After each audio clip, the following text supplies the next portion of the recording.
आपका मेरे चैनल में स्वागत है।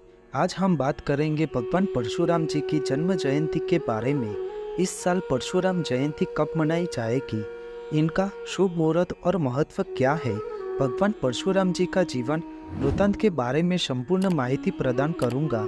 हिंदू धर्म शास्त्रों के अनुसार भगवान श्री हरि विष्णु के 24 अवतार है। उनमें से परशुराम अवतार भगवान विष्णु का छठा अवतार माना जाता है। परशुराम जी का जन्म वैशाख माह के शुक्ल पक्ष की तृतीया तिथि के दिन हुआ था। इस दिन परशुराम जयंती के साथ साथ अक्षय तृतीया यानी कि अखाद्रीज का पर्व भी मनाया जाता है। मान्यता है कि जो भी व्यक्ति भगवान विष्णु के अवतार परशुराम जी की विधि विधान से पूजा अर्चना करता है, उसको लंबी आयु का वरदान मिलता है। देश भर में महर्षि परशुराम के जन्मोत्सव को भी बहुत धूमधाम से मनाया जाता है। वैदिक पंचांग के अनुसार वैशाख महीने की शुक्ल पक्ष की तृतीया तिथि की शुरुआत 10 मई को सुबह 4:16 पर होती है और इस तिथि का समापन 11 मई को सुबह 2:50 पर होगा। इसलिए उदया तिथि के अनुसार परशुराम जयंती 10 मई 2024 यानी कि शुक्रवार को मनाई जाएगी।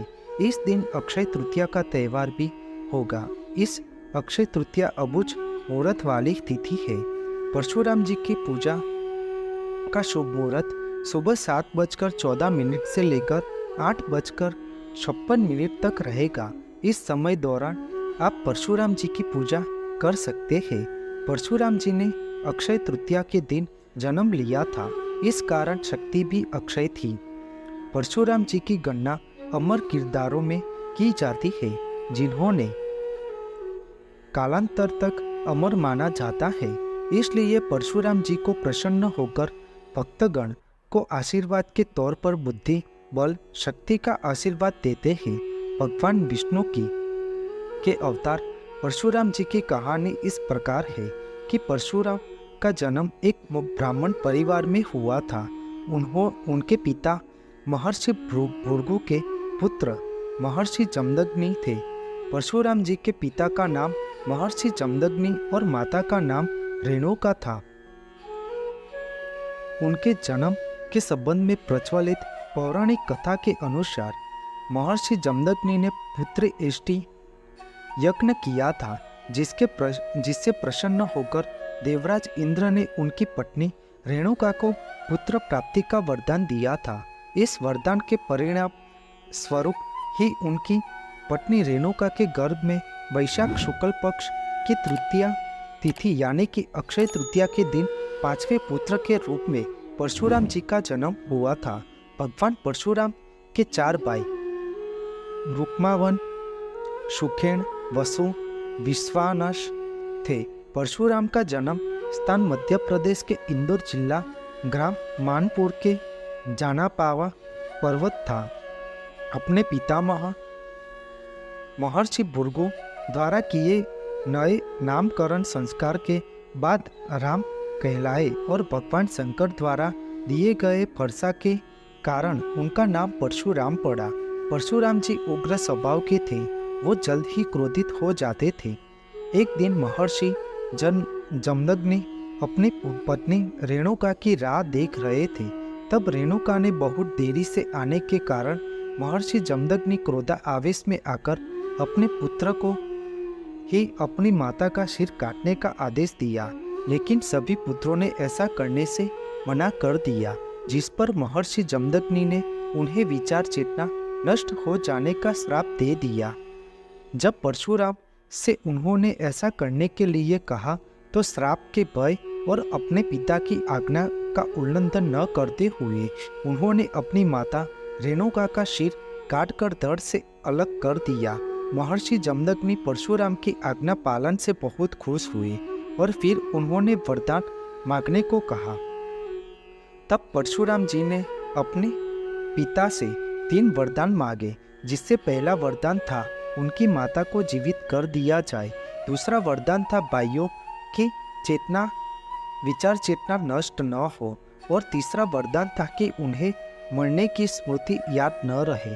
परशुराम कथा के अनुसार हयव वंश के क्षत्रिय राजा सहस्त्रार्जुन को अपनी शक्ति का बहुत घमंड हो गया था और इस घमंड के चलते उन्होंने ब्राह्मणों को ऋषि मुनियों पर अत्याचार करना शुरू कर दिया। ऐसे ही एक बार सहस्त्रार्जुन अपनी सेना लेकर भगवान परशुराम के पिता महर्षि जमदग्नि के आश्रम पहुंचा। महर्षि जमदग्नि ने सेना का खूब आदर सत्कार किया और अच्छे से खान पान की व्यवस्था भी की। महर्षि जमदग्नि ने आश्रम में मौजूद चमत्कारी कामधेनु गाय के दूध से समस्त सैनिकों की भूख को शांत किया। सहस्त्रार्जुन के मन में कामधेनु गाय के चमत्कार को देखकर उसे पाने की लालच पैदा हुई। अपने लालच के कारण उसने महर्षि जमदग्नि से कामधेनु गाय को बलपूर्वक छीन लिया। जब इस बात की भनक परशुराम को लगी तो उन्होंने क्रोध में आकर सहस्त्रार्जुन का वध कर डाला।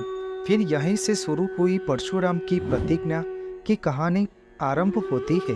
जब सहस्त्रार्जुन के पुत्रों ने प्रतिशोध की अग्नि में जलते हुए महर्षि जमदग्नि का वध कर दिया। पिता की हत्या किए जाने के बाद उनकी माता रेणुका भी पति के वियोग में चिता पर सती हो गई। परशुराम ने अपने पिता के शरीर पर 21 घाव को देखे थे। इन घावों को देखते हुए उसी क्षण परशुराम जी ने प्रतिज्ञा ली कि वह इस धरती से समस्त क्षत्रिय वंशों का 21 संहार करेंगे। परशुराम जी की लोकप्रियता का सबसे बड़ा कारण अहंकारी और दुष्ट हैहव वंशी क्षत्रियों का पृथ्वी से 21 बार संहार किया है। मान्यता यह भी है कि भारत में मौजूद अधिकतर ग्राम भगवान परशुराम द्वारा ही बसाए गए हैं। उनका प्रमुख उद्देश्य पृथ्वी पर हिंदू वैदिक संस्कृति का प्रचार प्रसार करना था। भगवान परशुराम भले ही ब्राह्मण परिवार से संबंध रखते हो, पर वे केवल ब्राह्मण समाज के ही आदर्श नहीं है, बल्कि पूरे हिंदू समाज के आदर्श माने जाते हैं। श्रीमद् भागवत पुराण में परशुराम के विवाह के संबंध में कोई उल्लेख नहीं मिलता है, इसलिए अधिकतर लोगों का मानना है कि वे आजीवन ब्रह्मचारी रहे होंगे। परशुराम के शिष्य भीष्म पितामह, गुरु द्रोणाचार्य और अंगराज कर्ण उनके शिष्य थे, जिन्होंने महाभारत के युद्ध में 70वें दिनों तक युद्ध की कमान संभाले रखी थी। परशुराम का उल्लेख महाभारत, रामायण, भागवत पुराण और यहाँ तक कि कल्कि पुराण में भी मिलता है। सतयुग में जब उन्होंने भगवान शिव के दर्शन करने से गणेश जी ने द्वारा रोका गया, तो उन्होंने अपने परशु से गणेश जी के दंत पर प्रहार कर दिया था। तभी से गणेश जी एक दंत कहलाए। भगवान श्री राम के काल में भी उनका उल्लेख हमें मिलता है, तो महाभारत काल में भी उन्होंने श्री कृष्ण को सुदर्शन चक्र देकर अपना प्रमाण दिया था। इसी वजह से यह कहा जाता है कि कलिकाल के अंत में भी परशुराम अवतार अवश्य ही दिखाई देंगे। आपको मेरी यह माहिती अच्छी लगी हो तो मेरी चैनल को लाइक, शेयर, कमेंट, सब्सक्राइब करें और बेल आइकन को दबाना ना भूलें। जय स्वामीनारायण।